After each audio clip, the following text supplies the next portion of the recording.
முதலமைச்சர் அன்னைக்கு சொன்னாரு, இங்க முகமூடி யாரும் செல்ல வேண்டிய அவசியம் இல்லை, அனைவருக்கும் ஒரு வெளிப்படையான ஆட்சி தான் செய்வோம் என்று. அப்படி இருக்கையில் முதல்வர் அவர்களை சந்திக்க யார் முகத்தை மூடிக்கொண்டு அன்று வாகனத்தில் சென்றார்கள் என்பதை நிச்சயமாக மக்களுக்கு தெரியப்படுத்த வேண்டும் என்பதை இந்த நேரத்திலே நான் கேட்டுக்கொள்கிறேன். ஏன்னா அதற்கு காரணம் குதிரை பேரம் என்றால் இதைவிட ஒரு தலைகுனிவு இந்த வரலாற்று சிறப்புமிக்க அவையில் எதுவுமே கிடையாது. நிச்சயம் முதல்வர் அதற்கு பதில் சொல்வார் என்று நான் எதிர்பார்க்கிறேன். அதே போல அரசு குடும்பத்தில் இருந்து நான் வந்தவன் இல்லை என்று முதல்வர் சொல்லும் பொழுது வரவேற்றார்கள் அனைவரும்.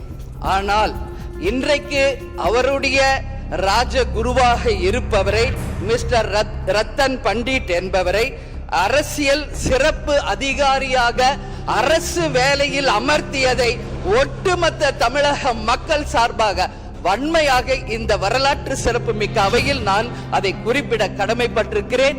அப்படி உங்களுக்கு ராஜகுருவா இருந்தா உங்க பர்சனலா அவரை வச்சுக்கணும். பட் அவரை அரசு உயர் பதவியில கொண்டு வந்து இளைஞர்களை நம்பி மக்கள் வாக்களிச்சிருக்காங்க.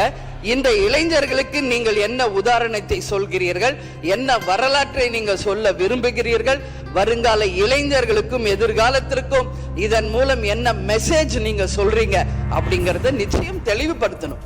ஏன்னா இன்னைக்கு மக்கள் ஜனநாயகத்தை நம்பி இளைஞர்கள் கையில ஆட்சியை கொடுத்திருக்கிறார்கள்.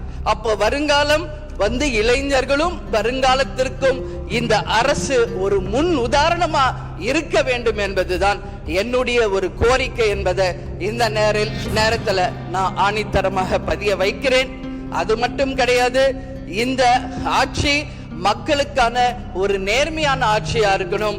ஜனநாயகத்தின் மீதும் மக்கள் மீதும் நம்பிக்கை கொண்டு மக்கள் தீர்ப்பே மகேசன் தீர்ப்பு என்று சொல்லக்கூடிய அளவு எதிர்காலத்தில் இந்த ஆட்சி நிச்சயமாக இளைஞர்களுக்கும் எதிர்காலத்திற்கும் நல்ல வகையில எடுத்துக்காட்டாக இருக்க வேண்டும் என்று கேட்டுக்கொண்டு நான் சார்ந்த இயக்கமான தேசிய முற்போக்கு திராவிட கழகத்தின் சார்பாகவும் எங்கள் நிறுவன தலைவர் அன்பு தலைவர் கேப்டன் அவர்களை வணங்கி விடைபெறுகிறேன். நன்றி, வணக்கம்.